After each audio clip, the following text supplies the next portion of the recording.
तो ये तो ऑब्वियस आपके सामने है कि हम बहुत सारे टीमों के हमारे लेजेंड हैं जो पीएसएल में भी हैं और मुख्तलिफ टूर्स पे और टीम के साथ भी रहे, मगर वो समझा नहीं पाए। वो उसकी रीज़न ही ये है। और अगर मैं समझता हूँ कि अगर रिवर्स स्विंग निकाल दी जाती तो शायद जो हमारे जितने भी बड़े बड़े नाम गुज़रे हैं, मैं शुरू से बात कर रहा हूँ, अभी पिछले कुछ सालों से बात नहीं कर रहा, हमारे से पहले भी अगर शुरू हो चुका था ये काम, तो उनके अगर आप निकाल लें तो मेरा ख्याल है 100-150 से ज़्यादा कभी आउट होते ही ना। क्योंकि आप देखें कभी भी हमारे फास्ट बॉलर ने टॉप में से ऊपर वाले बैट्समैन को कभी आउट नहीं किया। किसी प्लेयर का मुझे फास्ट बॉलर का निकाल दे कि हमने 5 आउट किए हों। तो ये हमारे लिए तो फॉर्चुनेट था, अनफॉर्चुनेटली दूसरों के लिए था। मेरा होना तो क्रिकेट में ये चाहिए था कि जैसे गोल्फ खेलता हूँ मैं, गोल्फ में होता है ना कोई अच्छा प्लेयर हो तो उसको हैंडीकैप दिया जाता है कि यार उस लेवल पे आके खेले। तो मेरा ख्याल है ये जो रिवर्स स्विंग होती रही है ये एक बैट्समैन के लिए बड़ा मुश्किल था। बहुत सारे बैट्समैन ऐसे थे, इंग्लैंड का एक प्लेयर था ग्रैम हिक, मेरा ख्याल बहुत बड़ा प्लेयर था और अनफॉर्चुनेटली बेचारे की बारी हमारे खिलाफ आती रही, वो ज़ीरो से बाहर ही नहीं निकल सका। शायद रिवर्स स्विंग ना होती तो वो शायद इंग्लैंड के लिए बहुत लंबा खेलता।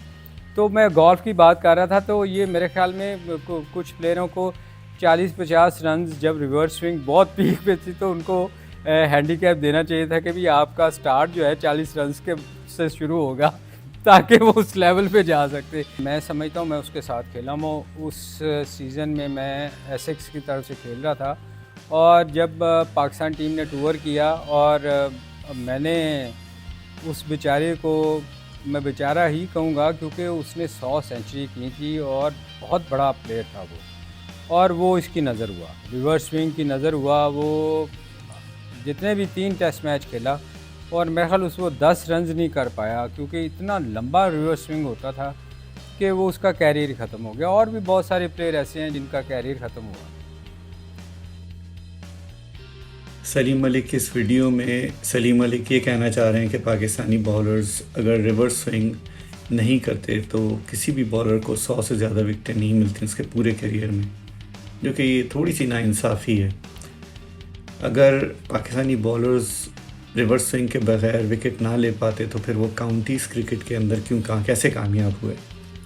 मतलब ये बात इसलिए समझ में नहीं आ रही कि सलीम मलिक आज ये बात कर रहे हैं और क्रिटिसाइज़ कर रहे हैं पाकिस्तानी पुराने सारे बॉलर्स को, जबकि ऐसा नहीं है। ठीक है, रिवर्स स्विंग जो है उसका भी एक अमल दखल था और उसकी वजह से पाकिस्तानी बॉलर्स मशहूर भी हुए और ख़तरनाक भी कहलाए, लेकिन उसके अलावा अगर आप वक़ार यूनुस को देखें, इमरान ख़ान को देखें और वसीम अकरम, ख़ुद शोएब अख्तर और भी बहुत सारे बॉलर्स थे जो उस ज़माने में आए, वो सिर्फ रिवर्स स्विंग की वजह से मशहूर नहीं हुए थे। शोएब अख्तर तो अपनी स्पीड की वजह से मशहूर था, उसकी दहशत की वजह से लोग उसको जानते थे। तो ये कह देना कि पाकिस्तानी बॉलर्स में ये कैपेसिटी नहीं थी कि वो 100 से ज़्यादा विकेट लेते, थोड़ा सा हार्श स्टेटमेंट है जो कि सही नहीं लग रहा। फिर उसके बाद उन्होंने ग्रैम हिक का जिक्र किया। हाँ, बहुत अच्छा बैट्समैन था, 100 सेंचुरियाँ भी की उसने अपने करियर में फ़र्स्ट क्लास को मिला के, और पाकिस्तान में स्विंग बॉलिंग को बिल्कुल भी वो नहीं खेल सका, उसका करियर ख़त्म हो गया। तो होता है, ऐसे बहुत सारे बैट्समैन होते हैं जो कि रिवर्स स्विंग के सामने बेबस नज़र आते हैं, भले वो जितने अच्छे बैट्समैन क्यों ना हो। तो ये सलीम मलिक के इंकशाफात थे जो उन्होंने किए पाकिस्तानी बॉलर्स के बारे में, रिवर्स स्विंग के बारे में, उनकी चीटिंग के बारे में।